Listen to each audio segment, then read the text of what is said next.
Yellow.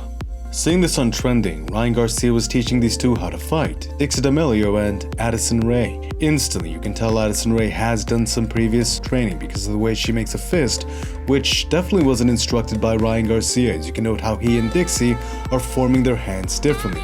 Where Addison Rae has the intention to hurt with a solid fist. Look, her thumb tucked in. Dixie her thumb isn't in the right position. Here's the thing though, what Ryan Garcia is doing is not uncommon at all, and it is actually not wrong at all based upon the school you train at.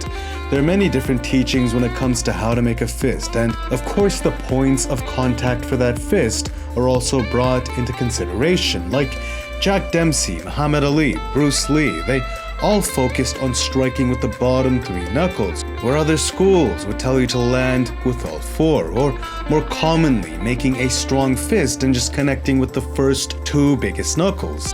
Definitely, without gloves I would recommend the first 2 big knuckles, as it creates the most solid and secure point of impact with the lowest likelihood of injury. But for sure, if you spent years developing one way due to how the calcium has formed on your knuckles, the other ways can start to feel very horrible if you decide to change. That said, why is Ryan Garcia not making a fist at all then? This is another philosophy that focuses on the speed and sling of the punch. How is that possible? Well, it's quite simple really. By not tensing the muscles in your forearm, you increase the fluidity of the overall technique, which naturally creates a more efficient kinetic chain, which in turn increases the speed, the force of the overall strike. Try it. If you relax your fist, you can just snap your hand out quicker, because tension is antagonistic to speed, and relaxation helps increase that speed via kinetic chain efficiency. Now, breaking your hands is still a thing, but it's definitely less of a concern when your hands are wrapped, you're wearing these big gloves, and you've been conditioning your hand to well through these gloves ever since you were a small child. Ryan Garcia's hand is for sure adapted to this method. That's just it. It's one of the reasons why Ryan Garcia is called a Flash. The way he whips off his fascia, even though many coaches would critique that form, his natural explosiveness despite his slender build, his reactions, precision, timing, setting up those shots. When you slowly start to piece everything together, including the relaxed hands, you begin to realize that his entire philosophy has been emphasizing speed ever since childhood.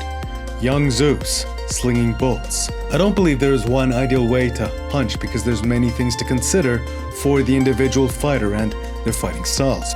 But that is for the individual to figure out as they test and train. As for Ryan Garcia, fighting without a closed fist seems to be one of the tools he's developed specifically for this rule set. To that end, thank you, Ryan Garcia, for this lesson. If you'd like to stay elevated, why not subscribe or hit the notifications? Thank you if you did. If you enjoyed and would like to give back, why not smash that like button? It truly does mean a lot to me. Thank you again. You guys are always appreciated. Thank you for stopping by, and until next time, peace.